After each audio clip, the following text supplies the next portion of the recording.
Howdy folks, Doc here with Last Best Tool, and Sencut has got a new, very affordable beast of a knife. Look at this guy. This is the Sencut Toxodon, and a Toxodon, T-O-X-O-D-O-N, apparently is a huge extinct rodent. Went extinct, I guess, 11,000 years ago or something. But anyway, this is a kind of a neat, unique presentation for what I would consider a good outdoor knife. And now it does have the 9CR18 MOV steel, similar potentially to say VG10 or something.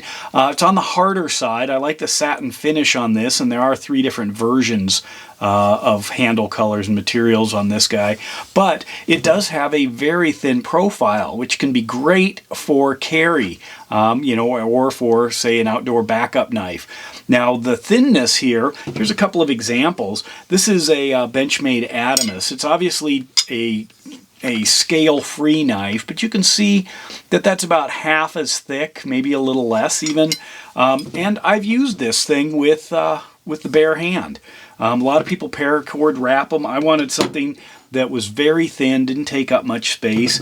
Now, Gerber has explored this with some of their classics, like the LMF here, and it's a really blocky handle. It does have some contouring and some palm swell, but overall it's a blocky feel. Not bad. What it tends to do is align itself within a narrower window of blade presentation. The same with the Gerber Strong Arm, where they're still using this really fairly blocky design. Now, what is that in contrast to? Maybe a little bit more rounded design that allows a much greater number of positions where it fits nicely in the hand without some self-centering. That's what happens with some of the flat knives, is they want to flick back to a center position because, this way you can see there's a lot of gap in my hand. I can't close down on it fully. It naturally wants to fall into this window. Whereas a little bit rounder one, you've got more. As far as Bushcraft goes, it is a harder steel. Some people would like a softer steel for Bushcraft, and the reason is, they'd rather sharpen their knives a lot of times. But, if they're trying to baton wood or do some things that I don't think are the smartest with a knife, that's why we invented hatchets. Essentially, there's a better chance you'd chip a blade with a little bit harder steel. On the other hand, if you're not going to maintain it, this will probably hold an edge longer. This one's using G10 scales, again, very thin, held on with those 3 rivets. What I think is pretty cool about this thing is it's a good match to this Skarna, which is another Sencut blade. Kind of interesting names, and you can see there's a very similar profile, similar sized handles, but obviously a much smaller blade because this one folds. And I did a video on this guy that it was, basically a larger version of a really nice smaller version of another knife. But overall, it's kind of neat to have this pair.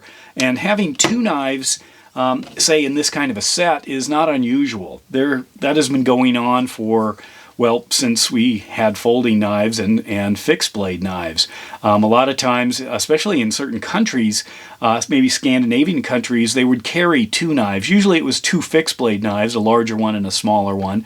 But often you'd have kind of your quick utility knife and then your heavier duty knife, but they were very similar, and you would be, just as comfortable grabbing either one. This does come with a Kydex sheath. It's friction fit, very strong, lots of attachment points.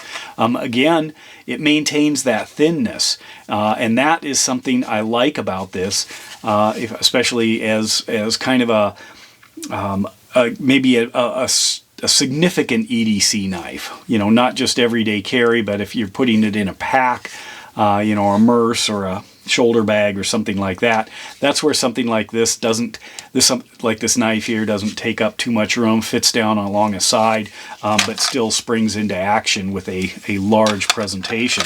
It does come with this Civivi branded Bob Terzula belt clip.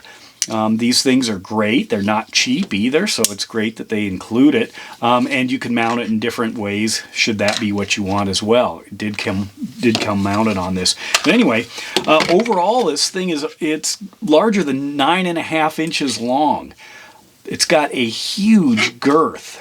You know, just this part of the blade here, giant belly, great thickness, good jimping up on top, and that finger guard.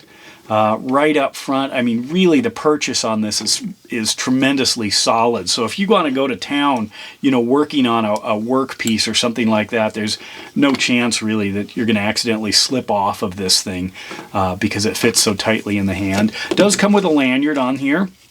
I may not keep that on. I might do something else. I haven't decided. It does come on there. That's what it looks like without it. Good solid knife. Good solid handle too. I mean, I've got, you know, fairly large hands, and you can see there's plenty of room left. Some people like to cut down the size. When I did the video on this timber bark, that was one of the things, is a lot of people realized that, you know, you could get 3 solid fingers on it. You know, you choke up a little or use the choil, you could get 4 in there, no problem. But a more precise cutting instrument versus this, which is quite stout. Street price on this is going to be a little over 50 bucks. I think I saw them on Blade HQ for like 52 in a pre-order. But overall, you know, it's pretty cool that you can get for that, you know, limited amount of money such a big, excellent steel chopping machine with G10 handles and a good sheath. I mean, Benchmade would probably charge that 52 bucks for just the sheath alone. But anyway, there it is. This is the Toxodon by Sencut, and they're, you know, again, I hate to keep saying knocking it out of the park, but it's kind of impressive what they're able to do for the prices that they're charging. It's a pretty cool setup here.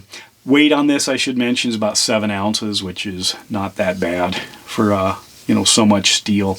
And I just like that. I like it when things come together, like that old A-Team phrase.